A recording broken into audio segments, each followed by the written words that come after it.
Hello, good afternoon, how are you all. I hope आप सब बहुत अच्छे होंगे और काफ़ी मेहनत भी कर रहे होंगे। तो as I promised in my other classes as well कि मैं आपके लिए एम एच अब्राम की जो है ग्लॉसरी आपके लिए लेकर के आऊँगा। तो द क्लास आपकी आज से शुरू होने जा रही है, जहाँ पर हम एम एच अब्राम की ग्लॉसरी जो है टर्म्स की जो है उसको हम लोग एक एक टर्म्स को पढ़ेंगे। एंड उसमें से कुछ जो बहुत ही लीस्ट इंपॉर्टेंस के होंगे उन्हीं को हम सिर्फ छोड़ेंगे, बाकी ऑलमोस्ट हम सारे टर्म्स पढ़ेंगे, क्योंकि हमारा जो पर्पस है वो है नेट ज़्यादा फॉर टीजीटी पीजीटी जैसे एग्जाम्स में बच्चों को टर्म्स में कोई गलती ना हो इस तरीके से तैयार कराना। तो हर एक टर्म्स को हम लोग लाइन वाइज लाइन पढ़ेंगे, समझेंगे, वहाँ से इंपॉर्टेंट फैक्ट्स को ड्राइव करेंगे और जितने हम आपको यहाँ पर कराते जाएंगे और ये हम वीडियो आपका अपलोड होगा, आप इसको देख करके तैयार कर लेंगे और उसके बाद हम लाइव सेशन में आपके लिए एमसीक्यू जिस पर बेस्ड जो है लेकर के आएंगे। तो चलिए, बहुत ही इंटरटेनिंग ये हमारा नया पार्ट शुरू होने जा रहा है। आई होप आप सबको बहुत आनंद आएगा और आपको बहुत लाभ भी मिलेगा। तो सभी लोग क्या करेंगे, सभी लोग जो है वीडियो को लाइक वगैरह कर दीजिएगा और खूब शेयर वगैरह करिए, लोगों तक पहुंचाइए ताकि और लोगों को भी फायदा मिले। और हम टर्म्स को डिटेल में पढ़ेंगे तो आपको बहुत ज़्यादा बेनिफिट करने वाला है, खास करके स्पेशली जो हमारे स्टूडेंट्स नेट ज़ियारा फॉर टीजीटी पीजीटी के लिए जो है जा रहे हैं उनके लिए, और मास्टर्स के बच्चे भी इसका लाभ ले सकते हैं। तो हमारी जो टर्म्स की क्लासेस हैं, टर्म्स की क्लासेस हम एम एच अब्राम्स की बुक से पढ़ रहे हैं। तो आप सब लोग ध्यान दीजिएगा, एम एच अब्राम की पीडीएफ आपको मिल जाए, या अगर आपके पास बुक है, ज़्यादातर मोस्टली हमारे बच्चे रखते ही हैं, सबके पास अगर नहीं है तो आप लोग करिएगा एम एच अब्राम्स की आप जो है बुक ले लीजिए ना। तो अगर ये बुक आप ले लेते हैं जो है तो आपको और आसानी हो जाएगी समझने में कि आप वीडियो के थ्रू क्या इंपॉर्टेंट है क्या नहीं है, आप अंडरलाइन करके अच्छे से अपना नोट्स बना सकते हैं। नोट्स आप लोग जरूर बनाया करिए ना। फिलहाल मैं जितनी भी इंपॉर्टेंट चीजें होती हैं, ऐसा कोई भी नहीं है जो लगभग कोशिश करता हूं कि मेरी नज़र से ना छूटे, सब कुछ आपको बताता हूं जहां पे, और कोशिश करता हूं कि एग्जामिनेशंस के पॉइंट ऑफ व्यू से आपको मैं तैयार करूं। तो फिलहाल हम लोग जो टर्म्स को पढ़ेंगे तो उन टर्म्स में हम हर एक टर्म्स के बारे में जितना हमारे एम एच अब्राम्स में दिया हुआ है स्पेसिफिकली हम उसी पर अपने आप को डिवोट करेंगे।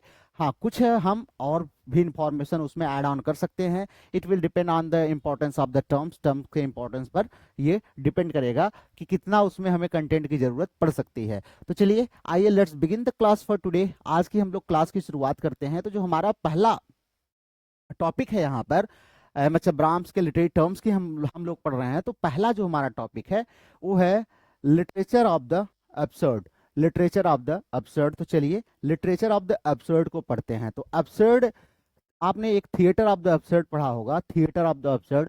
ये हमारा जो टर्म है, या अब्सर्ड थिएटर या थिएटर ऑफ द अब्सर्ड जो है, अब्सर्ड अब्सर्ड जो भी आप पढ़ लीजिए, इसको जो है theatre of the absurd term जो है ये क्वाइन किया था मार्टिन एस्लिन ने ना। मार्टिन एस्लिन ने ये टर्म क्वाइन किया है। फिलहाल अब्सर्ड लिटरेचर होता क्या है, तो कह रहे हैं कि हमारे अब्राम साहब कह रहे हैं कि ये टर्म अगर हम देखें तो बहुत सारे ऐसे वर्क्स हैं, ड्रामा में हो चाहे प्रोज फिक्शन में हो ना, जिनमें कुछ ऐसे कॉमन क्वालिटीज होती हैं कि वो ह्यूमन कंडीशन को इस तरीके से दिखाते हैं कि ह्यूमन कंडीशन जो है इसेंशियली अब्सर्ड है ना, मतलब बेतुका है।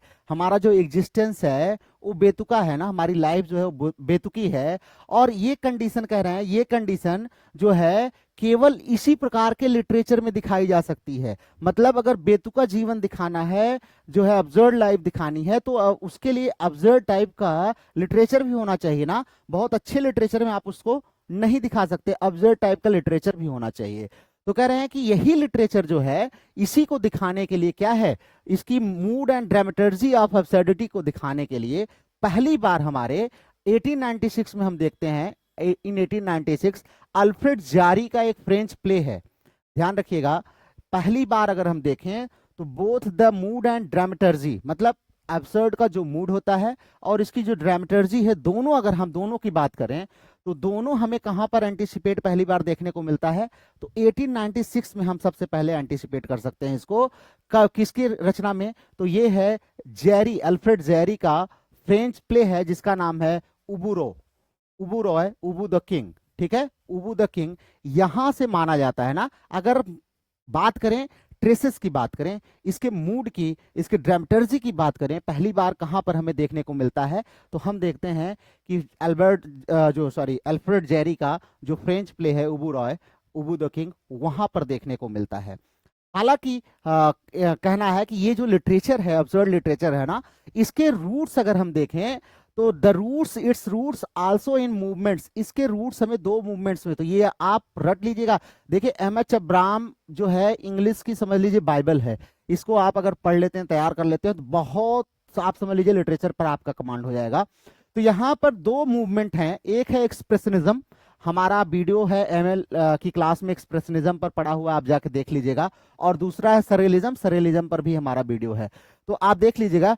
मूवमेंट्स जो हमारे एक्सप्रेशनिज्म और सरेलिज्म मूवमेंट है ना, कह रहे हैं इन मूवमेंट्स में भी हमें ऑब्जर्व्ड थिएटर, ऑब्जर्व्ड लिटरेचर के जो रूट्स हैं वो हमें दिखाई देते हैं, एज वेल एज, और इसके साथ साथ अगर हम देखें तो फिक्शन जो है 1920s में जो फिक्शन लिखे गए, तो एक्सप्रेशनिज्म मूवमेंट में, सरेलिज्म मूवमेंट में और 1920s के फिक्शन में हमें इसके रूट्स दिखाई देते हैं। और फ्रांज काफ्का के नॉवेल्स में द ट्रायल एंड मेटामॉर्फोसिस में भी हमें क्या, फ्रेंच काफ्का के 1920s के नॉवेल हैं ट्रायल एंड मेटामॉर्फोसिस, ये भी अब्सर्ड लिटरेचर हैं, ध्यान रखिएगा अब्सर्ड की कैटेगरी में आते हैं। तो यहाँ पर 3 पॉइंट आपको नोट करनी है कि अगर आपसे पूछता है कि सबसे पहले आप क्या एंटिसिपेट करते हैं, कहां पर हमें देखने को मिलता है, तो आप अल्फ्रेड जेरी का एग्जांपल देंगे कि उनकी उबू रॉय में पहले हमें देखने को मिलता है, एंटिसिपेट हम कर सकते हैं कि वहां पर जो है इस प्रकार के जो मूड होता है अब्सर्ड लिटरेचर में, वो वहां पर देखने को मिलता है।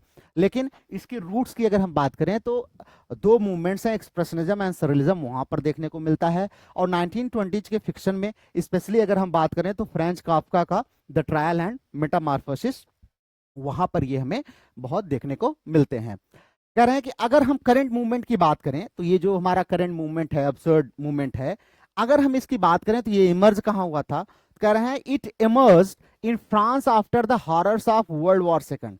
अभी हम जिस अब्सर्ड की बात कर रहे हैं, इसके ट्रेसेज, इसके रूट्स हमें 1920s में मिलते हैं, लेकिन इस समय हम जो बात कर रहे हैं, जो इमरजेंस हुआ है अब्सर्ड थिएटर का, ये कब हुआ है, कह रहे हैं जब वर्ल्ड वॉर सेकंड हुआ, वर्ल्ड वॉर सेकंड के बाद। तो इसकी ओरिजिन हुई कहां पर, फ्रांस में। ध्यान रखिएगा, आपसे ये पूछ सकता है कि अब्सर्ड लिटरेचर की ओरिजिन क्या है, तो it emerge in France, France में इसका इमरजेंस होता है after the horrors of world war second, मतलब 1945 के बाद इसका इमरजेंस होता है 50s में, एज अ रेबिलियन अगेंस्ट, किसके अगेंस्ट आता है, एक रेबल है, किसके against, essential beliefs and values of traditional culture and traditional literature. कह रहे हैं ये था क्या absurd literature, absurd literature was a kind of rebellion against the well established or essential beliefs and values of traditional culture and traditional literature। तो traditional culture और traditional literature के जो इसेंशियल वैल्यूज थे, उन्हीं के अगेंस्ट में एक प्रकार का ये रेबेलियन था।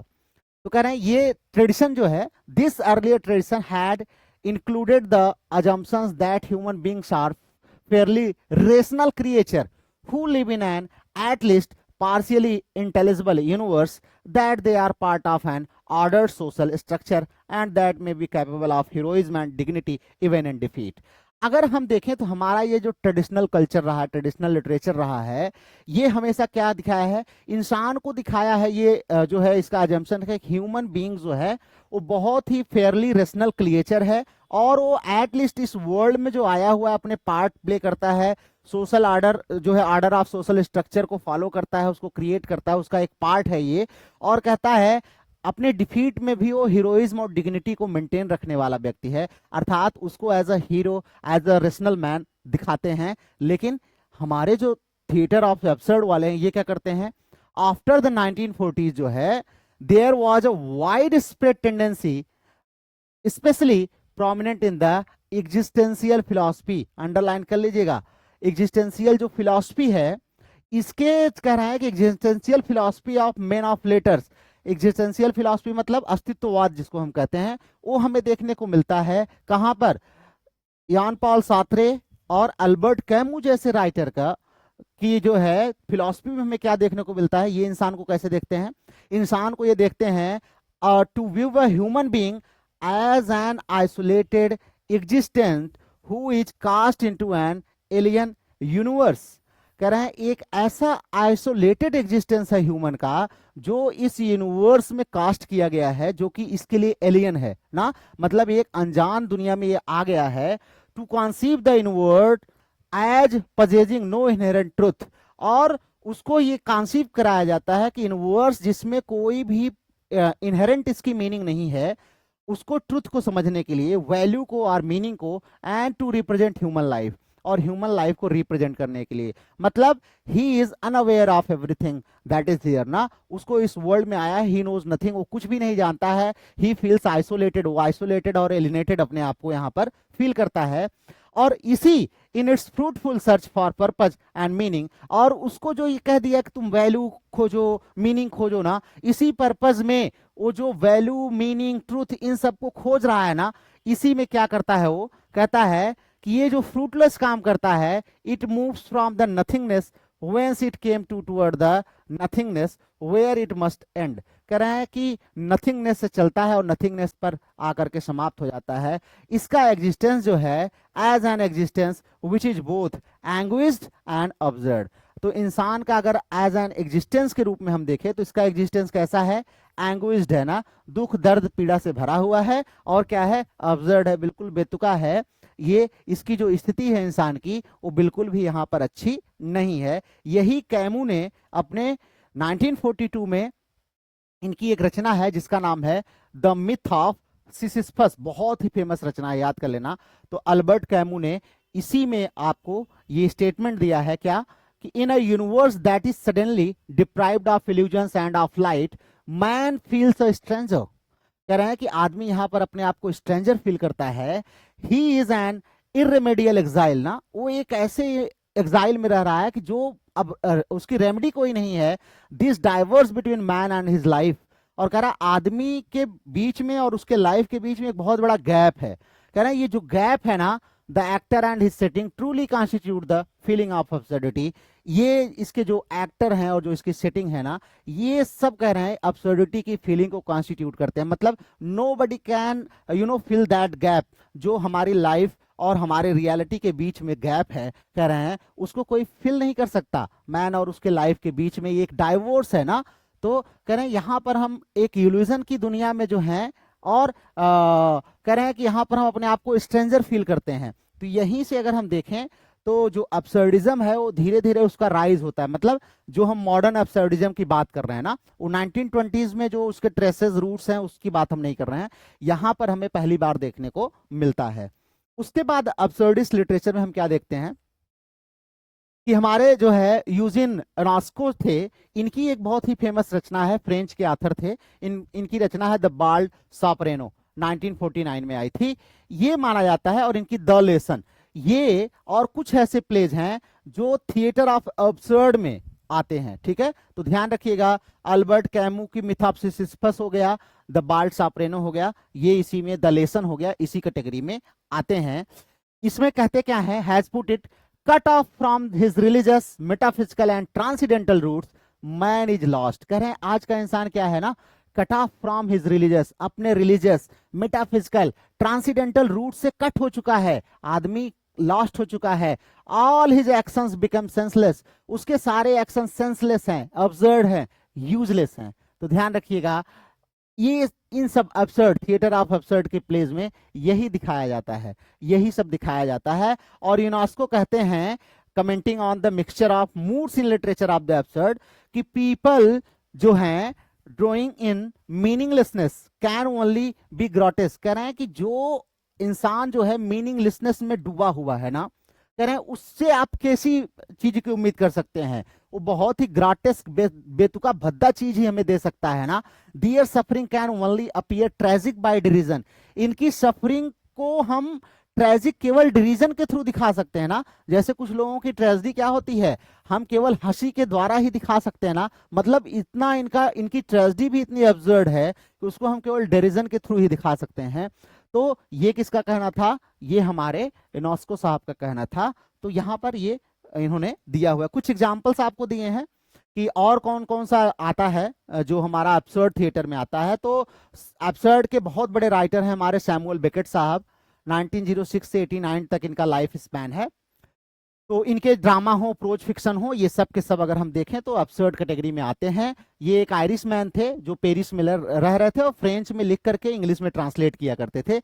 इनकी दो रचनाएं बहुत फेमस हैं, एक है वेटिंग फॉर गोडो 1954 में और एक है द एंड गेम 1958 में। ये दोनों इसी कैटेगरी में आती हैं। That shows project the irrationalism, helplessness and absurdity of life in dramatic form ना, that reject realistic setting, logical reasoning और coherently evolving plot। तो कह रहे हैं कि ये जो है absurdity of man को, meaninglessness of man को, जो है helplessness of man को दिखाते हैं अपने वेटिंग फॉर गोडो में और एंड गेम में। तो ये भी आप याद रखिएगा, ये भी absurd थिएटर का है। वेटिंग फॉर गोडो मैंने आपको शायद पढ़ाया हुआ है, एमए में आप जाएंगे वहां पर आपको मिल जाएगा। वेटिंग फॉर गोडो में 2 ट्रैम्प्स हैं जो एक वेस्ट प्लेस पर हैं और वहां पर they are fruitlessly and they are aimlessly waiting for someone ना, वो किसी का इंतजार कर रहे हैं बट दे डोंट नो कि वो कौन है, कौन आएगा, लेकिन उनको बस इतना पता है कि देयर इज सम गोडो जो आएगा ना, लेकिन they are waiting, they don't know कि गोडो है कौन, कहाँ से आएगा, नोबडी। फिर एक लड़का आता है उनको इन्फॉर्म करता है गोडो आज नहीं आएगा, गोडो कल आएगा। फिर वो अगले दिन वहीं पर दिखाई देते हैं ना, तब तक काफी लंबा समय बीत चुका है। तो ये क्या दिखाता है, मीनिंगलेसनेस दिखाता है ना, वो अब कुछ ऐसे एक्शन करते हैं जो मतलब अब्सर्डिटी ऑफ लाइफ को दिखाता है ना। तो ठीक है, लास्ट में इसकी एक लाइन बहुत फेमस है, एग्जाम में अक्सर आया है कि nothing happens nobody comes nobody goes ना, कह रहा है nothing happens nobody comes nobody goes it's awful ना, कहता है कुछ नहीं होता है, ना कोई आता है ना कोई जाता है, ये बिल्कुल ही ऑफुल है। इसी रिमार्क के साथ प्ले एंड हो जाता है। तो ये क्या दिखाता है, ये रिमार्क ही अगर आप देखिए तो क्या दिखाता है, अब्सर्डिटी ऑफ लाइफ को दिखाता है ना, लाइफ की अब्सर्डिटी को दिखाता है। ठीक है, चलिए उसके बाद देखें हम तो और क्या है। तो इसी कैटेगरी में हमारा सैमुअल बेकेट की जो है एक फिक्शन है, प्रोज फिक्शन, जिसका नाम है मेलॉन्डाइज, और एक है इनकी द अननेमेबल, ये काफी इंपॉर्टेंट है। इसमें भी अगर हम देखें तो एक एंटी हीरो को दिखाया इन्होंने, who plays out the absurd move ना, वो भी उसके जो मूव्स हैं वो भी अब्सर्डिस्ट है बिल्कुल ना, वो जो एक्ट करता है अब्सर्डिस्ट एक्ट करता है। Of the end game of civilisation in a non-work which tends to undermine the coherence of its medium language itself ना। तो इस ये रचना भी आप ध्यान रखेंगे, इंपॉर्टेंट है। उसके बाद कुछ और भी फ्रेंच राइटर हैं जिन्होंने इसमें कंट्रीब्यूट किया है। तो कह रहे हैं कि जैसे हमारे जीन जेनेट साहब हैं ना, जो अब्सर्डिज्म और डायबोलिज्म दोनों को मिक्स करते हैं। तो ध्यान रखिएगा, ये भी एक इंपॉर्टेंट पॉइंट है कि अब्सर्डिज्म एंड डायबोलिज्म को मिक्स करते हैं। ये फ्रांस के थे। Some of the early dramatic works of the English man, England के हेराल्ड पिंटर हैं, उनकी बर्थडे पार्टी तो सबसे मानी जाती है अब्सर्ड प्ले जो है। तो हेराल्ड पिंटर हो गए, अमेरिका के एडवर्ड एल्बी हो गए ना, इनकी जू स्टोरी वगैरह जो है ये सब हमारी उसी कैटेगरी में आती हैं। और अब सबसे बड़े मॉडर्न राइटर हैं हमारे टॉम स्टूपर्ड, भाई इनकी रचना हमने आपको पढ़ाया भी है ना, रोजन क्रैंट्स एंड गिल्डन स्टर्न आर डेड 1969, ये भी अब्सर्ड प्ले है, ध्यान रखिएगा अब्सर्ड प्ले है। और इनकी एक रचना और है जिसका नाम है ट्रेवेस्टीज, ये भी अब्सर्ड प्ले में आती है। तो ये सब आप इतने रचनाओं के नाम याद रखेंगे, आपसे एग्जाम में पूछेगा कि विच among the following is an absurd writing ना, तो आपको याद रहना चाहिए इन सब नामों को। ठीक है, चलिए कह रहे हैं कि अगर हम इस मूवमेंट की तुलना करें तो कह रहे हैं there are also affinities with this movement in the numerous recent works which exploit black comedy और black humor। कह रहे हैं बहुत सारे ऐसे वर्क्स हैं जो ब्लैक कॉमेडी या ब्लैक ह्यूमर कहे जाते हैं, उनके अंदर जो क्वालिटी है वो उसमें समानता किसकी दिखती है, अब्सर्ड लिटरेचर की क्वालिटी जो है उससे मिलती जुलती है ना, दोनों में काफी अफिनिटी है, काफी क्लोजनेस है, काफी समानता है। तो कह रहे हैं कि baleful, knave and inept characters in a fantastic or nightmarish modern world play out their roles in what Inesco called a tragic farce। कह रहे हैं कि इनमें क्या होता है, ब्लैक ह्यूमर या ब्लैक कॉमेडी की हम बात करें, इनमें क्या होता है, एक बहुत ही बेलफुल, नेब और इनेप्ट कैरेक्टर होता है जो बहुत ही फैंटास्टिक या नाइटमेरिश मॉडर्न वर्ल्ड प्ले करता है, और उसी को इनेस्को क्या करते हैं, ट्रेजिक फार्स। और इसी में क्या करता है कि in which the events are often simultaneously comic, और जो ट्रेजिक फार्स है उसमें इवेंट्स को कॉमिक दिखाता है, साथ में हॉरिफाइंग दिखाएगा, साथ में अब्सर्ड दिखाएगा। मतलब ब्लैक कॉमेडी में आपको कॉमिक चीज मिलेगी, हॉरिफाइंग मिलेगी और अब्सर्ड में मिलेगी, ये सब मिक्सचर होते हैं। तो अगर आपसे कोई पूछा जाए कि कौन सा ऐसा जैनरा है जिसको आप मानते हैं कि अब्सर्ड के ज्यादा करीब है, तो आप आंसर कर सकते हैं black comedy and black humour, क्योंकि इसका जो हीरो होता है, इसके जो कैरेक्टर होते हैं, ऑफन वो कैरेक्टर्स कैसे होते हैं, बहुत नाइट मेरिस टाइप के कैरेक्टर होते हैं, और जो मतलब अब्सर्ड, कॉमिक, हॉरिफाइंग दुनिया भर की चीजें प्रेजेंट करते हैं। अगर एग्जाम्पल आपसे कोई पूछे तो ब्लैक कॉमेडी और ब्लैक ह्यूमर का सबसे बड़ा एग्जाम्पल भैया वो हमारे हेलर साहब का कैच 22, इसको भूलना मत, बहुत ही फेमस है, कैच 22 है। उसके बाद थॉमस पिंचन का है हमारा V5, जिसको हम बोलते हैं ना 5, V या 5 जो भी पढ़ लीजिए। उसके बाद जॉन इरविंग का है the world according to Garp, ये भी बहुत इंपॉर्टेंट है। ये सब की सब अगर आप देखेंगे तो ब्लैक कॉमेडी, ब्लैक ह्यूमर में आते हैं, लेकिन इनमें अब्सर्ड की क्वालिटी भी है, ठीक है, अब्सर्ड की क्वालिटी भी है। And some of the novels by the German Gunter Grass, और कह रहे हैं जर्मनी के जो गंटर ग्रास हैं उनकी भी कुछ नॉवेल्स इसी कैटेगरी में आती हैं, और अमेरिकन के जो है कुर्ट वॉनगेट जो है उनकी भी आती है, वॉनगेट, और जूनियर एंड जॉन बार्थ जो है इनकी भी रचनाएं इसी कैटेगरी में आती हैं, ठीक है। फिर कह रहे हैं कि Stanley Kubrick's Doctor Strangelove, Stanley Kubrick's जो हैं इनकी बहुत ही फेमस रचना है सिनेमा में, ये डायरेक्टर हैं स्टैनले कुब्रिक्स, इनकी doctor strange love is an example of black comedy in the cinema. तो अगर आपसे कोई पूछे कि सिनेमा में ब्लैक कॉमेडी का कोई एग्जांपल बताइए, तो आप जो है स्ट्रेंज लव बता सकते हैं, किसकी, स्टैनले कुब्रिक्स की, स्टैनले कुब्रिक्स की डॉक्टर स्ट्रेंज लव, ये ब्लैक कॉमेडी का एक एग्जांपल है सिनेमा में, ठीक है। मोर रिसेंटली कह रहे हैं कि some playwrights living in totalitarian regimes have used absurdist technique to register social and political protest. अब रिसेंटली भी बहुत सारे लोग जो है मतलब जो है इसका यूज करते हैं अब्सर्डिस्ट टेक्निक का, किस लिए, प्रोटेस्ट करने के लिए ना, सोशल पॉलिटिकल प्रोटेस्ट के लिए भी इसका यूज किया जाता है ना। जैसे आजकल देखिए टमाटर लेकर के सर पे रख लेंगे या सिलेंडर उठा लेंगे ना, सिलेंडर जला करके उस पर बैठने की कोशिश करेंगे, ये सब अब्सर्डिस्ट एक्ट क्या है, सोशल, महंगाई के खिलाफ प्रोटेस्ट करते हैं ना, तो सोशल एंड पॉलिटिकल प्रोटेस्ट के लिए आजकल लोग इसका यूज, अब्सर्डिस्ट टेक्निक का यूज करते हैं, ठीक है।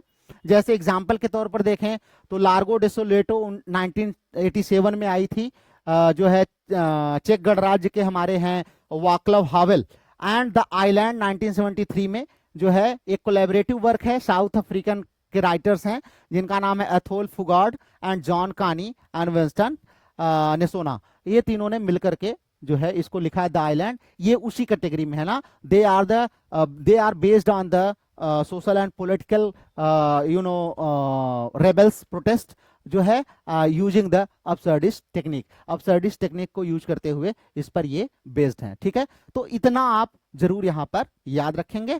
उसके बाद यहाँ पर कुछ दिया हुआ है कि आप जो पढ़ सकते हैं, क्या पढ़ सकते हैं, जैसे मार्टिन एस्लिन की बुक ही है the theatre of the absurd, जो है मार्टिन एस्लिन जिन्होंने टर्म कॉइन किया था the theatre of the absurd, तो 1968 में, इसको आप पढ़ सकते हैं रेफरेंस के तौर पर।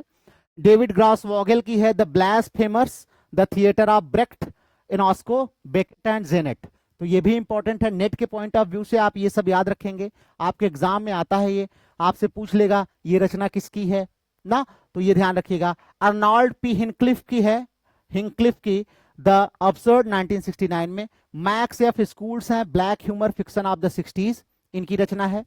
उसके बाद एनॉक ब्रैटर एंड रूबी कोहन की है around the absurd essay on modern and post modern drama, तो ये कुछ रचनाएं हैं जो यहाँ पर बिब्लियोग्राफी में इन्होंने दी हुई है, लेकिन नेट के बच्चों को ये जरूर पढ़ना चाहिए।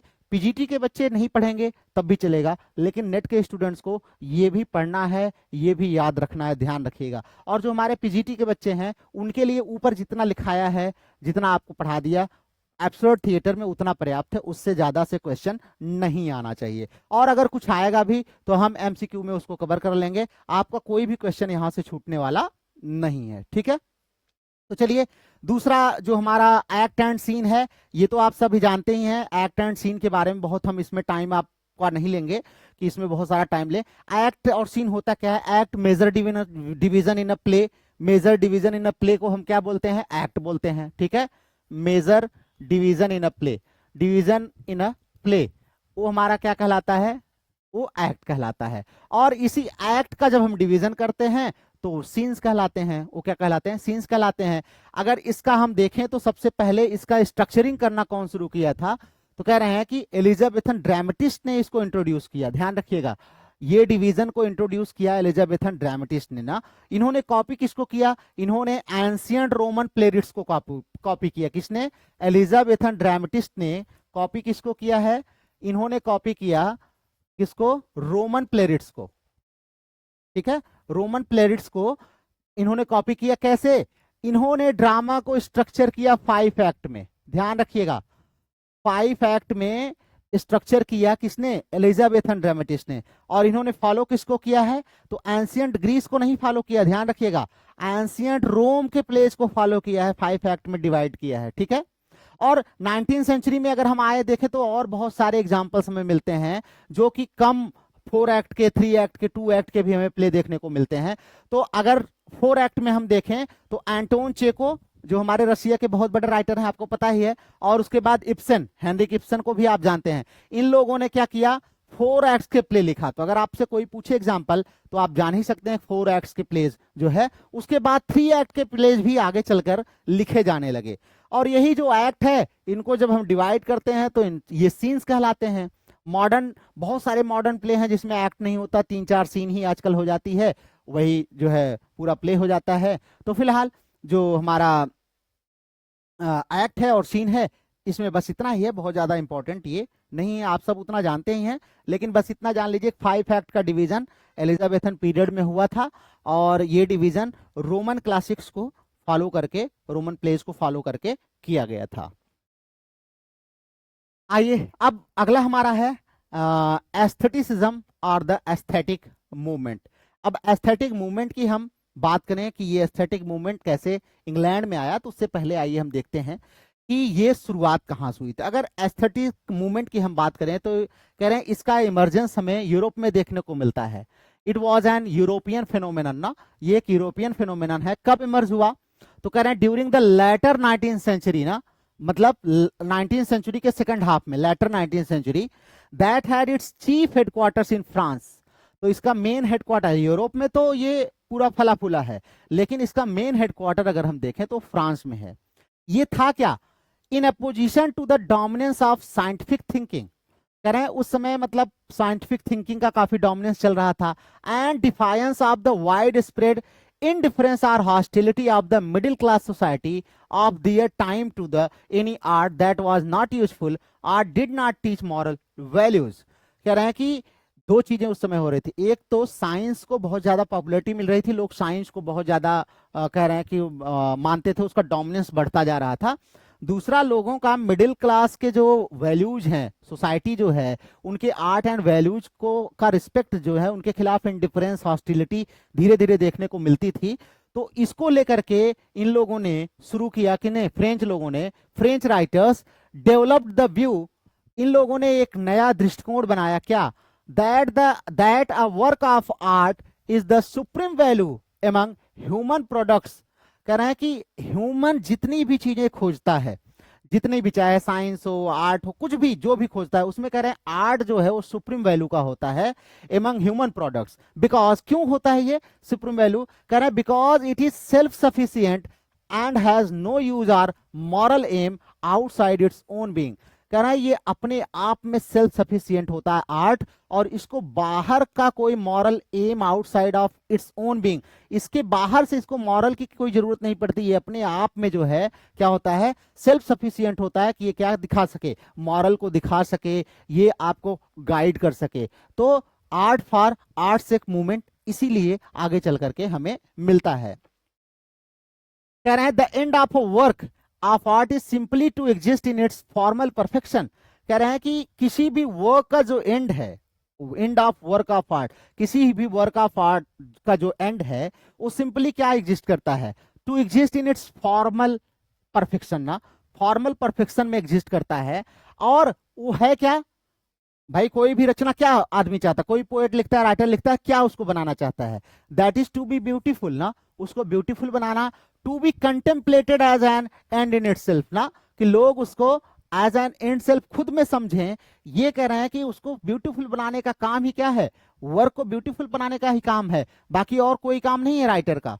कहते हैं a rallying cry of aestheticism became the phrase, और यही जो एस्थेटिसिज्म की मांग थी, जो क्राई था ना, ये बनता है एक फ्रेज लेकर के आता है, फ्रेंच का फ्रेज है L art for L art ना, जिसका अर्थ होता है आर्ट फॉर आर्ट सेक। तो अंडरलाइन कर लीजिएगा, एल आर्ट पोर्ट आर्ट, ये फ्रेंच में है और इसी का मीनिंग है इंग्लिश में art for arts sake, art for art sake, ये टर्म एग्जिस्टेंस में आता है। तो अगर आपसे कोई पूछे किसके एग्जिस्टेंस में आता है, तो growing dominance of science and indifference and hostility towards values of art ना, ये क्या करते हैं फ्रेंच राइटर्स में एक असंतोष पैदा करते हैं, और वो अपोजिशन में आते हैं और कहते हैं कि भैया जो आर्ट है वो सुप्रीम ह्यूमन प्रोडक्शन है, उससे बढ़िया प्रोडक्शन कुछ नहीं हो सकता ह्यूमन का ना, क्योंकि वो अपने आप में कंप्लीट है, उसे और किसी की जरूरत नहीं है। आर्ट को केवल आर्ट के लिए लिखा जाता है, बाकी और किसी चीज के लिए नहीं लिखा जाता है ना। तो यहीं से आया हमारा मूवमेंट आर्ट फॉर आर्ट से। कह रहे हैं कि अगर हिस्टोरिकल रूट्स की बात करें कि ये हमारा जो एस्थेटिसिज्म है, ये इसके हिस्टोरिकल रूट्स कहां से मिलते हैं, तो कह रहे हैं the historical roots of aestheticism are views proposed by the German philosopher, underline कर लीजिएगा, इमैनुअल कांट। इमैनुअल कांट की एक बुक है जिसका नाम है क्रिटिक ऑफ जजमेंट, 1790 में आई थी। यहां से हमें इसकी रूट्स मिलते हैं, किसके, एस्थेटिसिज्म के रूट्स मिलते हैं।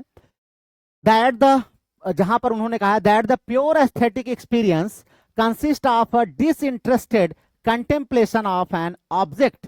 कह रहे हैं कि प्योर एस्थेटिक एक्सपीरियंस क्या होता है, कह रहे हैं जब हम किसी ऑब्जेक्ट को डिसइंटरेस्टेड होकर के एक्सपीरियंस करते हैं ना, experience consist of a disinterested contemplation, जब हम डिसइंटरेस्टेड होकर उसके बारे में कंटेम्पलेट करते हैं, थॉट करते हैं, अपने विचार मन में लाते हैं किसी ऑब्जेक्ट का, तो ये क्या करता है, that pleases for its own सेक, जो खुद को प्लीज करता है ना, खुद को प्लीज करने के लिए लिखा गया, जब हम उस पर कंटेम्पलेट करते हैं, किसके, without any reference to reality or to the external ends of utility और मॉरलिटी ना, बाहर से बिना किसी से रिलेट किए हुए हम खुद से उसी में से अपनी मीनिंग निकालते हैं, उसी से आनंद निकालने की कोशिश करते हैं, तो वही क्या कहलाता है, वही कहलाता है एस्थेटिसिज्म। मतलब उसके अंदर खुद प्लेजर देने के लिए चीज है, बाहर से उसको लाने की जरूरत नहीं है ना। जैसे मान लीजिए कोई एक होता है कि जैसे आपको मैं पढ़ा रहा हूं, एक आपको मैं पढ़ा रहा हूं, एक कोई मुझे ला के दे दे मैं उसको पढ़ाऊं, तब दोनों में क्या डिफरेंस है कि मैं खुद पढ़ा सकता हूं, मतलब I derive pleasure in teaching, मुझे टीचिंग में प्लेजर आता है, मैं पढ़ाता हूं खुद। दूसरा ये है कि I am force to teach ना, I am force to teach, तो दो प्रकार से होता है, ये खुद अपने आप में प्लेजर हमें देता है, यही इसकी एस्थेटिसिज्म है, यही इसकी ब्यूटी है। तो यहां से एस्थेटिसिज्म हमारा जो एस्थेटिक फिलॉसफी है वो हमें यहाँ पर देखने को मिलती है। कह रहे हैं ये वास्तव में ऐसा कोई मूवमेंट नहीं था, ये एक सेल्फ कॉन्शियस मूवमेंट था, और जो अगर हम देखें तो as a self conscious movement French aestheticism is often said to date from Theophile Gautier's witty defence of his assertion that art is useless. कह रहे हैं अगर हम देखें तो ये है क्या, एक्चुअली जो थियोफाइल गाटियर थे, इन्होंने एक बार एक स्टेटमेंट दिया था, क्या दिया था, आर्ट इज यूजलेस ना, किसमें दिया था, तो प्रीफेस टू मैडम मॉजले डी मॉपिन, 1835 में इनकी बुक आई थी, मैडम डी मॉजले डी मॉपिन, इसी का प्रीफेस इन्होंने लिखा था, किसने लिखा था, थियोफाइल ने ना। इसी में इन्होंने क्या कहा था, आर्ट इज यूजलेस, और उसी के अगेंस्ट में, उसी के रिस्पांस में ये मूवमेंट आया हुआ था, एक कॉन्शियस मूवमेंट था केवल कि अरे यार ये कैसे कह रहे हैं कि आर्ट इज यूजलेस ना, आर्ट तो अपने आप में प्लेजर देने वाला है ना। तो यहीं से एस्थेटिसिज्म जो है ये एमर्ज होता है। एस्थेटिसिज्म वाज डेवलप्ड बाय, अब ये बहुत इंपॉर्टेंट है, एस्थेटिसिज्म को डेवलप किसने किया, तो कह रहे हैं it was developed by Baudelaire who was greatly influenced by Edgar Allan Poe. कह रहे हैं कि ये इसको डेवलप किया बॉडलेयर ने, जो इन्फ्लुएंस किससे थे, एडगर एलन पो का एक क्लेम था, उनकी ये क्लेम थी किसमें, अपनी उनकी बुक थी द पोएटिक प्रिंसिपल, 1850 में उन्होंने एक क्लेम किया था, क्या, that the supreme work is a poem पर से। कह रहे हैं कि सबसे अच्छी वर्क क्या होती है? पोम पर से, मतलब a poem written solely for the poem sake, poem written solely for the poem sake. ये किसने दिया था? एडगर एलन पो ने अपनी रचना थी द पोएटिक प्रिंसिपल, उसी को कॉपी करके, उसी को अडॉप्ट करके, उसी से प्रभावित होकर के बॉडलियर साहब ने क्या किया? आर्ट फॉर आर्ट से एक मूवमेंट ले आए, आर्ट फॉर आर्ट से एक मूवमेंट ले आए। It was later taken up by, इसी को बाद में चल करके बहुत सारे राइटर्स ने टेकअप किया, जिसमें फ्लॉबर्ट, मैलरम और बहुत सारे राइटर्स थे, और आर्ट फॉर आर्ट से एक मूवमेंट हमारा अस्तित्व में आया। In its extreme form the aesthetic doctrine of art for art sake we read into the moral and quasi-religious doctrine of life for art's sake। तो यहां से हम देखते हैं कि अगर आपसे कोई पूछे कि ये टर्म आया कहां से है, कैसे, किसके अगेंस्ट में आया है, तो आप बताएंगे थियोफाइल का एक स्टेटमेंट था कि आर्ट यूजलेस होता है, उसी के अगेंस्ट में ये जो है आया हुआ था। और बॉडलियर जो है इसको बहुत ज्यादा जो है पॉपुलर करते हैं, डेवलप करते हैं, और वो प्रभावित किससे थे? एडगर एलन पो। एडगर एलन पो जहां उन्होंने एक अपनी जो है द प्रिंसिपल पोएटिक प्रिंसिपल में उन्होंने कहा था पोम पर से, तो पोम पर से मतलब पोम रिटन्स फॉर पोम सेक ना, तो कह रहे हैं कि उसी से ये लोग प्रभावित होकर के इसको ले आए थे, ठीक है। और इसी को जो फ्लॉबर्ट थे वो क्या कहते थे? द रिलीजन ऑफ ब्यूटी ना, ये कहते थे कि ये ब्यूटी का रिलीजन है, द रिलीजन ऑफ ब्यूटी। तो ध्यान रखिएगा, आपसे पूछ ले रिलीजन ऑफ ब्यूटी किससे रिलेटेड है, तो एस्थेटिसिज्म से रिलेटेड है, ध्यान रखिएगा। फ्लॉबर्ट जो है एस्थेटिसिज्म, ध्यान रखिएगा, बहुत इंपॉर्टेंट है ये, द रिलीजन ऑफ ब्यूटी ना, आपके एग्जाम में क्वेश्चन आ सकता है। चलिए नेक्स्ट चलते हैं। उसके बाद कह रहे हैं कि जो हमारे फ्रेंच के एस्थेटिक्स थे, ये जो एस्थेटिसिज्म था, ये कह रहे हैं कि वर इंट्रोड्यूस इनटू विक्टोरियन इंग्लैंड। इसको इंग्लैंड में कौन ले आया? तो इंग्लैंड में इसको ले आए बहुत बड़े नॉवलिस्ट थे इंग्लैंड के, वाल्टर पेटर। वाल्टर पेटर घूमते रहते थे, आपको पता ही है, नाविक थे, घूमते ही रहते थे ना, कैप्टन हो गए थे ये। तो ये फ्रांस से लेकर के आए कहां पर? इंग्लैंड में। तो एक क्वेश्चन ये हो गया कि एस्थेटिसिज्म इंग्लैंड में कब आया? तो विक्टोरियन एरा में। कौन ले आया? तो वाल्टर पेटर साहब ले आए, ये ध्यान रखिएगा, ठीक है। और जहां पर उन्होंने क्या कहा था? उन्होंने कहा था the love of art for its own sake ना, यही कहा था, the love of art for its own sake. किसमें? द रेनेसा इनकी एक बुक है, 1873 में आई थी, इसी के कंक्लूजन में इन्होंने ये लाइन बोली है, तो ये आप याद कर लीजिएगा, ठीक है। हालांकि हम अगर देखें एस्थेटिसिज्म जो है, तो ये ऑलरेडी अगर देखें तो हमारे एसी स्विनबर्न साहब हैं ना, इन सब लोगों ने इसको एक्सप्रेस कर रखा ऑलरेडी। और बाद में आगे देखें तो हमारे चार्ल्स जो है ऑस्कर वाइल्ड साहब हैं ना, आर्थर सिमंस हैं, लियोनॉल जॉनसन हैं, और जेएम विस्लर, ऑब्री बियर्डस्ले ना, ये सब के सब जो है आर्ट फॉर आर्ट से एस्थेटिसिज्म जिसको है जो है उसको एक्सप्रेस इन लोगों ने किया है, ध्यान रखिएगा। एस्थेटिसिज्म को एसी स्विनबर्न और Oscar Wilde, Arthur Symons, Lionel Johnson, J M Whistler और ऑब्री जो है बियर्डस्ले, इन लोगों ने भी क्या किया है? अपने लिटरेचर में एक्सप्रेस किया है इसको। हमारा जो इन्फ्लुएंस है, influence of the ideas stressed in ethicism, specially इनका एक व्यू है, specially the view of the autonomy, ध्यान रखिएगा। तो एस्थेटिसिज्म का जो पहला व्यू है वो ऑटोनॉमी है। ऑटोनॉमी मतलब आर्ट इज सेल्फ सफिशिएंट ना, आर्ट अपने आप में सेल्फ ऑटोनोमस है, सेल्फ सफिशिएंट है। Autonomy of work of art, the emphasis on craft and artistry. दूसरा क्या था? ये क्राफ्ट और आर्टिस्ट्री पर ज्यादा ध्यान देते थे सुंदर बनाने के लिए। And the concept of a poem और novel as an end in itself and as invested with intrinsic values has been important in the writing of prominent 20th century authors। बाद के जो बहुत सारे 20th century के हमारे authors हैं, जिनमें से कुछ फेमस हैं, जैसे विलियम बटलर एट साहब हैं, टी ह्यूम हैं, उसके बाद टी एस इलियट है ना, ये उसके बाद literary theory of the new critics में हमें ये पूरा देखने को मिलता है क्या, एस्थेटिसिज्म का जो न्यू कॉन्सेप्ट है, इसकी जो कुछ फीचर्स हैं जैसे ऑटोनॉमी है, आर्ट एंड क्राफ्ट उसका है, इंट्रिंसिक वैल्यू उसकी है, ये सब का सब हमें जो कुछ राइटर्स हैं, विलियम बटलर येट्स हैं, टी ह्यूम हैं, टी एस इलियट हैं और न्यू क्रिटिक्स जितने भी हैं उनकी थीरीज में हमें ये देखने को मिलता है। ठीक है,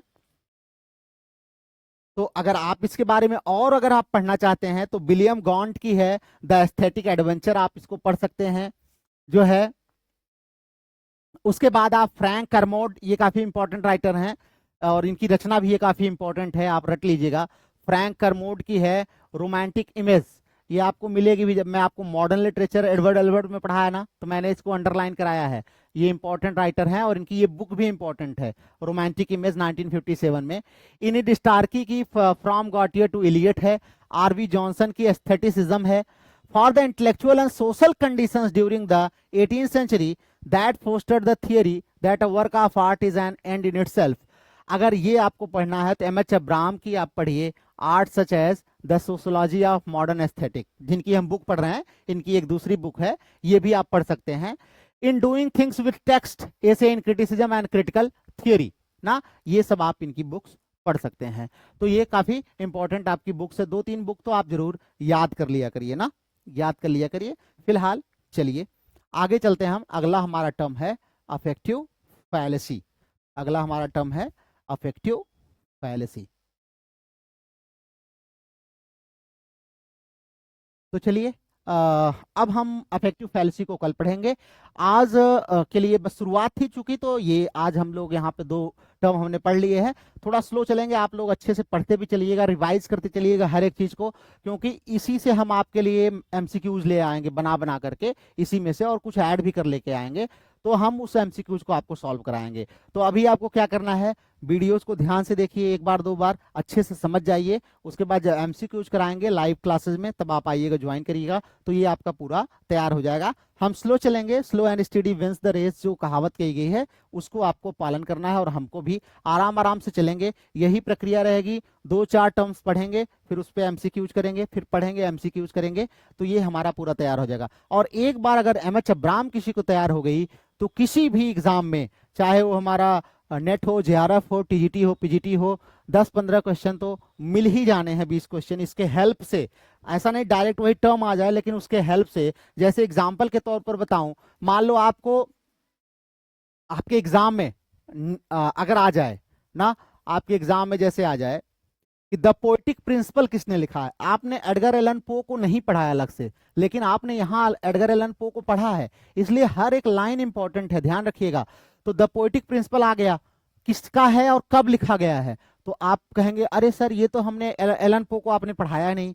भैया एलन पो को अब सारे राइटर को नहीं पढ़ाया जा सकता ना आपको, तो ये सब जो बीच में मिलते हैं इनको आपको याद रखना होता है। या आपसे कोई कह दे पोम पर से, आपके एग्जाम में आ जाए कि पोम पर से टर्म किसने दिया है ना, तो आपको पता ही नहीं है, नेट में क्वेश्चन कैसे आएगा, ऐसे ही आएगा ना, which among the following is not true, आपको दे देगा the poetic principle is written by Edgar Allan Poe, the term poem per se appears in the poetic principle. The poetic principle was published in 1850. Art for Art's movement was also introduced by Edgar Allan Poe in the poetic principle. अब आपको पता होगा तभी आप कहेंगे नहीं art for art से तो इनका नहीं है, हाँ ये तीनों इनकी है। तो इसलिए आपको ये डिटेल में पढ़ना होता है, आप इसको बहुत हल्के में लेकर के छोड़ देते हैं, केवल 2-2 ऊपर से सरफेस आपने पढ़ लिया, आप कहते हैं सर हमने तो एम.एच. अब्राहम पढ़ लिया। बहुत सारे बच्चे हमारे हैं जो उनसे क्वेश्चन पूछा जाता है तो आता होता नहीं है, लेकिन आप उनसे कहेंगे तो कहेंगे हमने तो सर एम.एच. अब्राहम को 5 बार पढ़ लिया है, और वो पढ़ते क्या है पता है एम.एच. अब्राहम में। अब मैं आपको बताता हूं उनकी पढ़ाई कैसी होती है, मैं ऐसा कभी आपको सजेस्ट नहीं करूंगा, ऐसा पढ़ने वाले बच्चे तो ना ही पढ़ें तो ज्यादा अच्छा है। वो क्या करते हैं, absurd literature of the absurd खोला ना, लिटरेचर ऑफ द अब्सर्ड खोला, और उसके बाद उनको किसी ने बता दिया, सबसे पहले उन्होंने देख लिया कहाँ, मिथ ऑफ सिसिस्पस, अंडरलाइन कर लिया कैमू की मिथ ऑफ सिसिस्पस, उसको नोट कर लिए ना, और नेट से खोज लिया कि मार्टिन इसलिन ने theatre of the absurd, absurd literature और थिएटर ऑफ द अब्सर्ड दोनों अलग अलग है ना, अलग अलग है, वो आपको बता दिया, चलो ठीक है। थिएटर ऑफ द अब्सर्ड जो है इनकी एक रचना थी, वहां से आया हुआ है। इतना रट लिए और चले गए। उसके बाद इनको कुछ नहीं पता, इनको ब्लैक ह्यूमर नहीं पता, ब्लैक कॉमेडी नहीं पता, दोनों के बीच में क्या जो है सिमिलैरिटीज है, अफिनिटीज है, वो नहीं पता। कैच 22 किसने लिखा है उनको नहीं पता ना। तो ये सब चीजें आप जब डिटेल में पढ़ेंगे तब आपको पता चलेगा। इसीलिए मैं आपको लाइन वाइज लाइन पढ़ा रहा हूं। आप पढ़े होंगे तो आप बताएंगे कि nothing happens, nobody comes, nobody goes कहाँ आया है, वेटिंग फॉर गोडो में आया है। मेलोनडाइज किसने लिखा है, तो हमारे जो है गोडो साहब ने लिखा है। उसके बाद ब्लैक कॉमेडी में हमारे जॉन इरविंग की भी रचना आती है, the world according to Garp. अब ये आया है, ये नेट में क्वेश्चन आया है, the world according to Garp किसकी रचना है। आप पीवाईक्यू सॉल्व करिएगा, आया हुआ है ये क्वेश्चन। ट्रेजिक फास्ट टर्म जो है कौन यूज किया है, तो यूनेस्को ने यूज किया है। एक क्वेश्चन नहीं है बेटा, बहुत सारे क्वेश्चन हैं, आप पढ़ते ही नहीं। एग्जाम में आता है तो आप कहेंगे, आपसे पूछेगा 5 किसने लिखा है या वी किसने लिखा है, पिंचन ने लिखा है। क्यों जरूरी है कि आप इनको, जब आर्डेन के कंटेम्प्रेरी हैं, आप आर्डेन के साथ इनको पढ़ेंगे तभी आप इनको पढ़ेंगे, नहीं ना। जॉन इरविंग का the world according to Garp आप पढ़ेंगे। तो ये है आपको, इसीलिए मैं आपको समझाता हूं कि आपको डिटेल में पढ़ने की जरूरत है अगर सीरियसली आप सफल होना चाहते हैं, और साथ साथ में आपको नॉलेज भी रहे। ऐसा नहीं कि नौकरी तो रट वट के पा गए, लेकिन जब क्लास में खड़े हुए तो रोने लगे ना। हमने एक ऐसी कहानी सुनी थी, अब रियलिटी है कि पता नहीं, कि किसी एक ऐसे कोई टीचर रहे हैं जो पैसा वैसा दे के नौकरी पा गए, और जब वो क्लास में गए ना तो उनको कुछ आता ही नहीं था, तो रोने लगे बेचारे कुछ दिन वहां करने के बाद प्रिंसिपल से कि मुझे तो कुछ आता ही नहीं है ना। तो वही है, ऐसा ना हो, इसलिए आप पढ़िए ना, इसलिए आप पढ़िए। इसलिए मैं कहता हूं, बहुत सारे लोग हैं जो आपको बहुत शॉर्टकट वाली चीज बताएंगे, अरे बस ये कर लो, ऐसे कर लो, ऐसे कर लो, हाँ हो जाएगा, मैं आपको 3 महीने में तैयार करा दूंगा, 25,000 दे दो हमको, 6 महीने में तैयार करा दूंगा, गारंटी है 100% सफलता की गारंटी। अरे 100% सफलता की गारंटी ले रहे हैं, और अब अपना रिजल्ट दिखाएंगे। रिजल्ट क्या दिखाएंगे, रिजल्ट दिखाएंगे हमारे यहां से 100 बच्चे सिलेक्ट हुए इस बार। अरे भैया 100 बच्चे सिलेक्ट हुए, तुमने 2000 को बांध के रखा है, बहका के रखा है, उसमें से 100 तुमने सिलेक्ट कर दिए, तो कौन सा बड़ा आसान कर दिया। ये 100 में से भी 90 जो है वो कहीं ना कहीं पढ़ के आए थे, तुम उनको बहका के कैसे भी ले आए हो और वो सिलेक्ट हो गए। तो ये 90 ने बहुत मेहनत की, इस तरीके से गए होंगे वो ना, तब वो पहुंचे हैं वहां पर। बाकी 1900 का क्या हुआ, 1900 को क्यों नहीं करा दिया तुमने ना। तो बेटा आपको 6 महीने 8 महीने में लिटरेचर से अगर कोई कहता है कि आपको करा देगा, तो भाई मैं वही कहूंगा ना, जो पहले एक वो आता है कि इसे मात्र एक संयोग कहा जाएगा। तो ये संयोग ही है कि अगर आपका सिलेक्शन हो जाए, बाकी तो बहुत मुश्किल है ना। अगर आपने खास करके यूजी पीजी में अच्छी सी मेहनत नहीं की है, तब तो लगभग असंभव मान के चलिए, ठीक है। तो ये आप जब डिटेल में पढ़ेंगे तो आपको टॉम स्टूपर्ट की रचना भी आपको मिल जाएगी, एडवर्ड एल्बी का नाम भी मिल जाएगा, सब कुछ आपको यहाँ पर मिल जाएगा, ठीक है। तो चलिए आज को हम लोग यहीं पर एंड करते हैं। इसके लिए हम आपको एमसीक्यूज ले आएंगे लाइव क्लास में, तो वहां पर आप लोग मिलेगा। टिल देन आप इसको रिवाइज करते रहिए अच्छे से, 2-3 बार देख करके अपना नोट्स बनाइए खूब विद्वत। और इसमें आपका जो भी फीडबैक है, जो भी आपका सजेशन है, कमेंट में आप लोग जरूर करिएगा। वीडियो को लाइक जरूर कर दीजिए, शेयर सब्सक्राइब जो भी कर सकते हैं आप, वीडियो को जहां तक पहुंचा सकते हैं जरूर पहुंचाइएगा। थैंक यू वेरी मच, मिलते हैं फिर नेक्स्ट क्लास में।